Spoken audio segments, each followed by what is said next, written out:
প্রিয় BA third সেমিস্টারের ছাত্রছাত্রীরা, আজকে আমি যে বিষয় নিয়ে আলোচনা করব সেটি হচ্ছে তোমাদের যাদের পলিটিক্যাল সায়েন্সের জেনারেল পেপার রয়েছে, আজকে তাদের জন্য এই ভিডিওটি অত্যন্ত গুরুত্বপূর্ণ। কারণ আজকের এই ভিডিওতে আমি তোমাদের একদম স্টার মার্ক করা কিছু প্রশ্ন বলে দেবো, যে প্রশ্নগুলো পড়লে তোমরা 100% প্রশ্ন কমন পাবে।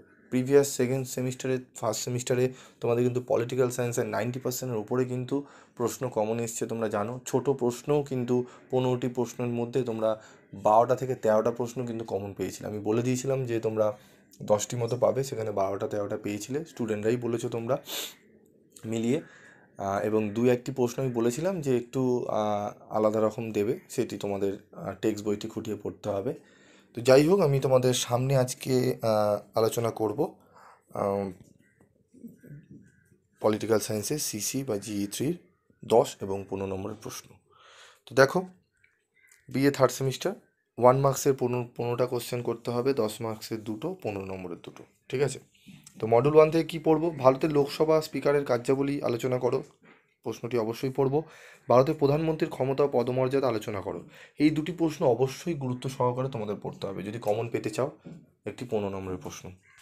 তবে তোমাদের আরেকটি কথা বলবো, তোমাদের প্রশ্ন 10 নম্বর এবং 15 নম্বর আলাদা করে বেছে আমি দিইনি। কারণ 10-এ ধরো তো আমি দিলাম, তুমি 10-এর জন্য পড়ে গেলে সেই প্রশ্নটি 15তে চলে আসলো, সেক্ষেত্রে কিন্তু তুমি 15 নম্বরের মতো অ্যান্সার লিখতে পারবে না। তাহলে তুমি এক কাজ করবে তোমরা, যে 15 নম্বরের হিসাবে পড়ে যাবে। যদি প্রশ্নটি 10-এ আসে, তোমরা কী করবে, কয়েকটি পয়েন্টস তোমরা কমিয়ে দেবে, ঠিক আছে? সেক্ষেত্রে রিস্কটা কম থাকবে। কিন্তু অনেক সময় হয় 10 নম্বরের প্রশ্নটি খুবই গুরুত্বপূর্ণ, 10-এ আসার মতো, সেটি হয়তো স্যার 15 নম্বরে দিয়ে দিয়েছেন যিনি কোশ্চেন করছে। তখন সেই ক্ষেত্রে তুমি 10-এর মতো উত্তর পড়ে গেলে 10-এর মতোই লিখতে হবে, এবং 15তে তুমি পেয়ে যাবে, কিন্তু নাম্বার কিন্তু তোমার অনেকটা ডিডাক্ট হয়ে যাবে, ঠিক আছে? তাই বলবো ম্যাক্সিমাম প্রশ্নই যেগুলো স্টার রয়েছে আমি তবুও বেছে দিয়েছি, তবুও বলবো 10-এরগুলো দু তিনটি পয়েন্ট একটু এক্সট্রা পড়ে যেও বাড়িয়ে, ঠিক আছে? তো দেখো, ভারতে কেন্দ্র ও রাজ্যর মধ্যে শাসনতান্ত্রিক ক্ষমতা বন্টনের উপর একটি সংক্ষিপ্ত টিকা লেখো। ভারতের সংবিধানে উল্লেখিত মৌলিক অধিকার ও নির্দেশমূলক নীতির মধ্যে পার্থক্য লেখো। ভারতে পার্লামেন্টের দুই কক্ষের মধ্যে সম্পর্ক বিশ্লেষণ করো। লোকসভা রাজ্যসভার সম্পর্ক যে রয়েছে, ঠিক আছে? প্রশ্নটি 10-এ আসার সম্ভাবনা প্রবল রয়েছে, তবু আমি বললাম তোমাদের দু একটি প্রশ্ন পয়েন্টস তোমরা কিন্তু এক্সট্রা পড়ে যাবে। ভারতে হাইকোর্টের গঠন ও কার্যাবলী আলোচনা করো। ভারতে কেন্দ্র ও রাজ্যের মধ্যে আইন সংক্রান্ত বন্টন লেখো। এই প্রশ্নটি খুবই গুরুত্বপূর্ণ, প্রশ্নটি পড়ে যাবে। ভারতের রাষ্ট্রপতি নির্বাচন পদ্ধতিগুলি লেখো। ভারতের সুপ্রিম কোর্টের গঠন ও কার্যাবলী আলোচনা করো। প্রধানমন্ত্রীর গঠন ও কার্যাবলী এবং সুপ্রিম কোর্টের খুবই গুরুত্বপূর্ণ, দুটোই ভালো করে পড়ে যাবে, ঠিক আছে? এবং পারলে মুখ্যমন্ত্রীরও গঠন ও কার্যাবলীটি যদি পারো একটু দেখে নিতে পারো। মডেল 2 থেকে যেগুলো 15 নম্বরে আসবে, ভারতের জোট রাজনীতির গতি প্রকৃতি আলোচনা করো।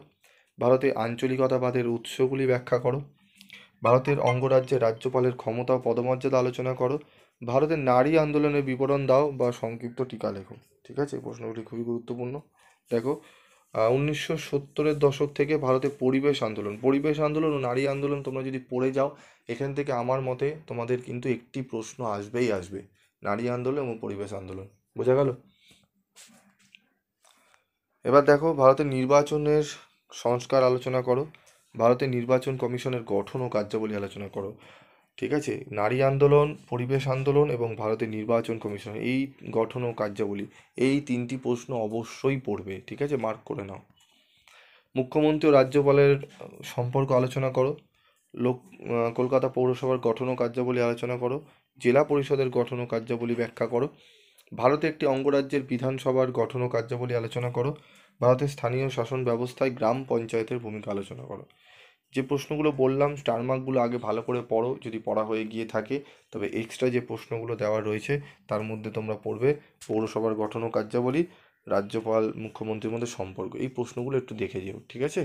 যদি আমাদের পড়তে অসুবিধা হয়, উত্তরের একটুখানি যে প্রশ্নগুলো তোমরা এক্সট্রা পড়ছো তার উত্তরটা একটুখানি জাস্ট চোখ বুলিয়ে যেও, যাতে আসলে যদি চলে আসে সেগুলো যাতে তোমরা লিখতে পারো, ঠিক আছে?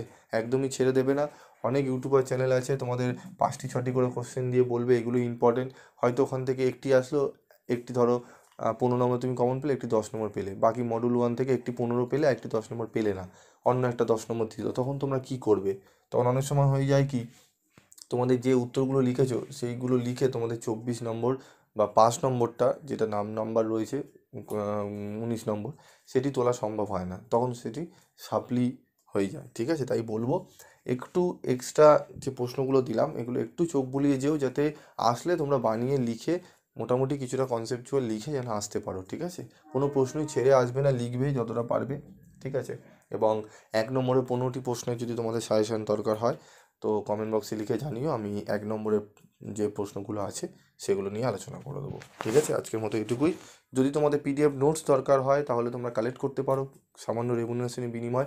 পিবি স্টাডি ক্লাসের থেকে কম দামে তোমাদের কোনো জায়গায় তোমরা নোটস পাবে না। ঠিক আছে, এবং কিছু কিছু সাবজেক্টে তোমাদের কিন্তু পিবি স্টাডি ক্লাসে ফ্রি অফ কস্টেও তোমাদের কিন্তু নোটস দিয়ে দেয়। ফ্রি অফ কস্টে সব নোটিস দেওয়া যেত, কারণ এখন কপির যুগ। আমি যদি ফ্রিতে দিই সেটি অন্য চ্যানেল সেটিকে হয়তো আরও বেশি দামে বিক্রি করে চালিয়ে দেবে, তাই জন্য ফ্রি অফ কস্টে কিছু দেওয়া সম্ভব নয়। যদি কোনো স্টুডেন্ট থাকে একান্তই খুবই অসুবিধায় পড়েছে, আমার সঙ্গে যোগাযোগ করো, অবশ্যই আমি চেষ্টা করব তোমাদেরকে সাহায্য করার।